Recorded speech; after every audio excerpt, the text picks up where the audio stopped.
Hey everybody, it's Samantha from Samantha Designs. I am having major technical issues today. So this is take 2 of this video. And I'm going to try to get through it again. Also having issues with my mouse. It's not doing anything. I don't know. Anyway, first I wanted to share with you, if you remember from one of my recent Dollar Tree hauls, I got these cool stickers. You can see I've used some. Well, let me show you how I used them, and I'm just really enjoying it. I wish they had had more because I would have picked up some more. So, first of all, I made this lovely little card. I used 2 of the stickers on it. The background is a stamp from Stampin' Up! That I did use a Hero Arts ombre inks in blues and greens, and I just love it, and I loved how it turned out. Had this scalloped little circle in my stash. The hello is a die cut. This also up here, this little paper tab thing is a die cut. It's something you could use in journaling and everything, but I just thought it would look pretty cool up there, so I added it on. This is a very simple card. Didn't take me long to make, but I love it because these remind me of a stamp set that I have that's brand new that I've not even put ink on yet. So I'm going to be getting out, and I'll probably do some similar things where I'm stamping on the pattern paper. I think it's going to be really cute. Here's another little square I took out of my stash and added some of the stickers to as well. So this 3 set of birds comes together, and I did add this flower onto the end of the stick. I have not made it into a card yet, but I will be doing that at some point. Then let me turn you to this little cute guy.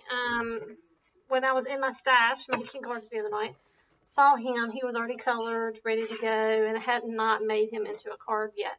So I went to my pattern paper. I have a 4x6 paper studio pad. I don't know the name of it, but I decided just to take one of the sheets, fold it in half, make it into a card.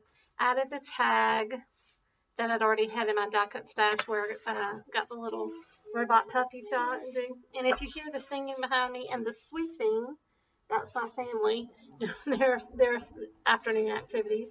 But I also added in some silver thread behind it. Really think it needs a star, and I probably will go back and do that later. But I was in the mood to make an envelope that matches, so I got some purple cardstock, used my envelope punch board, and then I watched a video by Dee Slater, I believe it is, on YouTube. And she shows you how to use the envelope punch board to do your own envelope liners. And I typically have not done that, but it just adds so much. So I really wanted to make that, and he'll fit in nicely, and I can give this to someone who needs a little pick-me-up. Then today, have I told you how much I love my Cricut? I love my Cricut, and I am not, that's my own personal viewpoint. I don't, get paid by Cricut. I don't work for Cricut, but I really do love my Cricut. So let me show you what I was doing today. So I have this plaid stencil paper. It was a 3-pack. I think I got it from Walmart. It's been a long time since I got it, but I've had it in my stash forever. I used the first 2 pages for something I don't even remember, but I decided to get it back out today. This is what's kind of left after I've made some stencils. I'm going to probably use this bottom and cut out some of my dies to use as a stencil as well. I know I have a sunshine I want to do, maybe a couple of clouds, and it's going to be really cool. So, made some stencils. Let me show you what I made. So I made this together. You can find this on Cricut Access if you are signed up. I got these 2 because they kind of go together.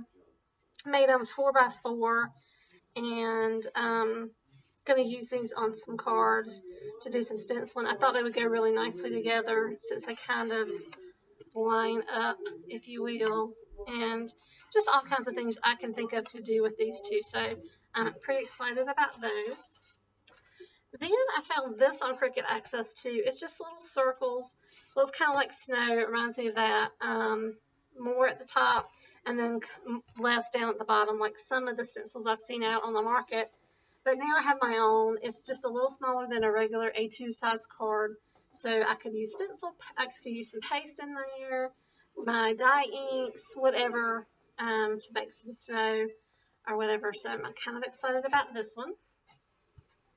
Then also on Cricut Access, I found this one, which is in a portrait style. Is this portrait or landscape? This is landscape. Now that I thought about that. So I did this one as well. These are stars. Again, more at the top, less as it comes down. I think this would be really cool as a addition to a night sky using distress inks and things. So I'm definitely going to be using that.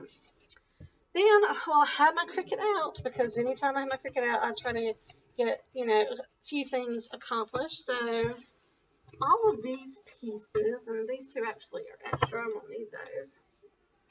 But all of these, and you can't really tell what they are, but anyway, it is a Lori Whitlock file. Don't work for Lori Whitlock either. Just really love her SVG files. And I'm sorry for all the noise, but I share this room with my son, who's a gamer, and he's back there playing. So, anyway, this is a 8x8, which when this is put together, it's going to be a shadow frame, and it's going to end up being a 6x6. I'm going to do some little fun things with some pattern paper, maybe those doilies I bought, to add to this to make a little hanging for my my craft area over here that I'm sharing. So I'm kind of excited. This won't get done this weekend, but sometime soon. And then I had my glitter paper right here that I was trying to use up some of. This is I just made a little photo frame using some Cricut glitter paper. I really like this paper, so I'll use that on a card. And then I did this little cutout. I don't know if you can tell, but it says hello, and it's circles. It would be really cute on a card. And again, it's that silver glitter cardstock from Cricut. Love it. Then I cut this out, and this is a really busy, and you probably can't even tell what it is. It's a chevron, but what I've seen on Pinterest, and I think Lori Whitlock also recently did something very similar, but you use like a chevron shape or something simple, could be circles or whatever, to make a shaker card. And I'm going to try this out. I'm not sure it's going to look really good because the chevrons, I think, are too closely spaced. But I'm going to try it out and see if I like it, and then just kind of tie it in quickly with something, maybe a butterfly or something in a sentiment. Very simple card, but just the focus being on the shaker portion of it. And if you can see, these are really teeny sides. So how successful is this going to be? I don't know, but I'll let you know when I'm done with it. So that's what's been going on in my craft room this weekend. I don't know what's been going on in yours, but I'm sure you've been having a great time. Thank you so much for stopping by, and have a good day. Bye.